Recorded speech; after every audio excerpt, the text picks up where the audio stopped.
When we picture 1700s London, we see carriages, powdered wigs, royal elegance. But that was only half the city. Beneath the glittering West End, another London existed. A London where 10 people slept in one room. Where children worked in filth. Where the river itself carried death. This is the London history tried to forget. When people imagine 1700s London, they see elegance. They see powdered wigs. Horse-drawn carriages rolling across cobbled streets. Golden candlelight shining through tall Georgian windows. Silk gowns. Silver trays. Empire. They imagine a city rising into greatness, the heart of global trade, the center of power, the jewel of Britain. But that London was only half the story. Because beyond the polished West End, beyond the opera houses and royal courts, another city breathed. A darker city. A London built not of marble, but of mud. Not of chandeliers, but of smoke. This was the East End. A place where 10 people shared a single room. Where the river carried disease instead of life. Where children did not dream of school, they dreamed of surviving the week. This is not the London of paintings. This is the London history rarely shows you. And this is how the other half lived. In the early 1700s, the word home meant something very different for the poor. A wealthy merchant might own a townhouse with multiple floors. But for the laboring class, for dock workers, seamstresses, porters, widows, home was a single space. 10 feet wide. 12 feet long. Inside that space lived entire families. 7, 8, sometimes 10 souls. They cooked there. They slept there. They gave birth there. And sometimes, they died there. The buildings themselves were not designed for comfort. They were thrown together, cheaply, often built upon rotting timber frames. The floors tilted unevenly, sagging under years of moisture and neglect. When it rained, the walls did not protect. They wept. Dampness clung to the interior like a permanent fog. Clothes never truly dried. Bedding never felt clean. And in that moisture, disease thrived. They called it consumption. A slow wasting illness. A cough that never left. A fever that returned each night. A body that grew thinner and thinner until it vanished. Today we know it as tuberculosis. But back then, it was simply part of life. Or death. Families slept on straw paillasses, thin sacks stuffed with hay. Rarely changed. Rarely cleaned. Inside those sacks lived lice. Bedbugs. Fleas. And sometimes the fleas carried typhus. So even sleep was not safe. Rest was not comfort. It was exposure. When night fell, darkness swallowed the room. The wealthy used beeswax candles, clean, steady, bright. The poor used tallow, rendered animal fat. When burned, it released thick black smoke. It smelled of slaughterhouses. The soot clung to ceilings and lungs alike. Every breath carried residue. And then came the window tax. In 1696, the government decided that windows were a luxury, and luxuries could be taxed. Landlords responded in the simplest way possible. They removed the windows, or bricked them up entirely. Entire streets became sealed chambers. No ventilation. No sunlight. Just stale air thick with smoke, sweat, and human waste. Darkness became architecture. Sanitation did not exist as we understand it today. There were no sewage systems running beneath streets. Instead, there were cesspits. In many courtyards stood a single wooden privy, a crude box with a hole. It sat above a deep pit dug into the earth. 30 families might share it. Sometimes 50. It filled quickly. The responsibility of emptying these pits fell to men known as night men. They worked after dark. But if landlords refused to pay them, the pits overflowed. Waste seeped into basements. It soaked into foundations. It mixed with groundwater. At night, families used chamber pots. And in the morning, the contents were thrown from windows into the street. There was even a warning cry. Guard as low! Meaning, Watch out for the water.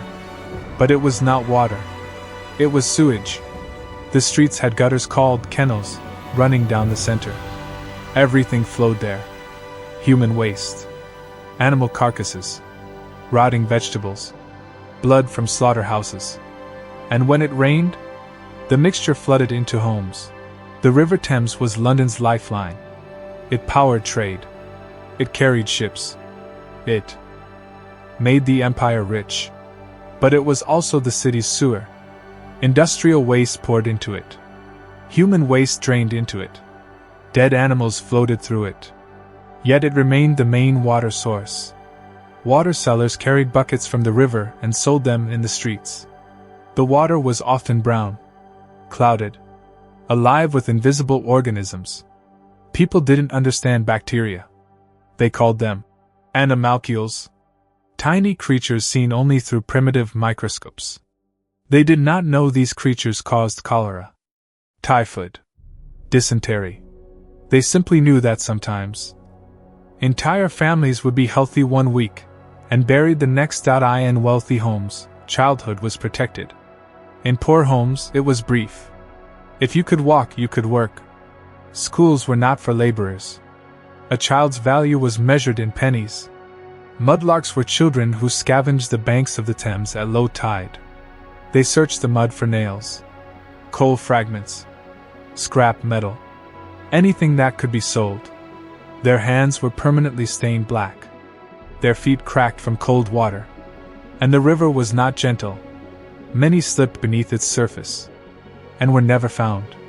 There were also pure finders, children who collected dog feces from the streets. Why? Because tanneries used it to process leather. It was valuable. It was humiliating. But it was income. Others searched ash heaps for anything reusable. Broken bones for glue. Bits of cloth. Half-burned coal. There was no shame in scavenging. Only hunger. Men gathered at docks before sunrise. Hundreds of them. Waiting. A foreman would step forward. Point to a few. The chosen ones would work that day. The rest went home empty-handed. No work meant no wages. No wages meant no bread. Women stitched clothing at home. Paid per piece. Merchants often docked their pay, claiming, per quality. There was no contract. No protection. No recourse. Exploitation was normal. Bread was the foundation of survival. But even bread was corrupted. To make loaves appear whiter, bakers added alum. To make them heavier, they added chalk. Even sawdust. The poor consumed deception daily. Because water was unsafe, everyone drank small beer. Weak alcohol. Even children. It was slightly safer than the river. Street food, penny pies, were common. Filled with questionable meat. Often spoiled. But hunger overruled caution. Then came gin. Cheap. Potent. Available everywhere. By 1730, London consumed millions of gallons annually. It was called Mother's Ruin because addiction hollowed families from within. Mothers numbed themselves. Children were neglected. Crime increased. Death rates soared. At one point in the 1740s, more people died in London than were born. An entire city consuming itself. Rent was unforgiving. 3 shillings due weekly. Miss a payment? Eviction. Immediate. Belongings thrown into the street. Pawnbrokers became survival tools. Families pawned coats on Monday. Bought them back on Saturday, if lucky. And if all failed? The workhouse.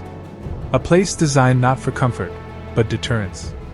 Families separated. Uniforms issued. Hair cut. Labor assigned. Men picked oakum, unraveling tarred rope. Women scrubbed. Children worked. The message was clear. Poverty was your fault. Suffering was correction. This was not temporary hardship. It was structural. Systemic. But over time, the suffering forced change. Public outrage grew. Sanitation reforms emerged. The Public Health Act would eventually be born. Labor movements rose. But when films portray 1700s London, they show ballrooms, silk, empire. They do not show straw mattresses, overflowing cesspits, mud-stained children, because this history is uncomfortable. But it is real. The wealth of London was not magic. It was built by hands that history did not name. Hands cracked by cold water, lungs filled with soot, stomachs filled with chalk bread. They built the empire, and remained in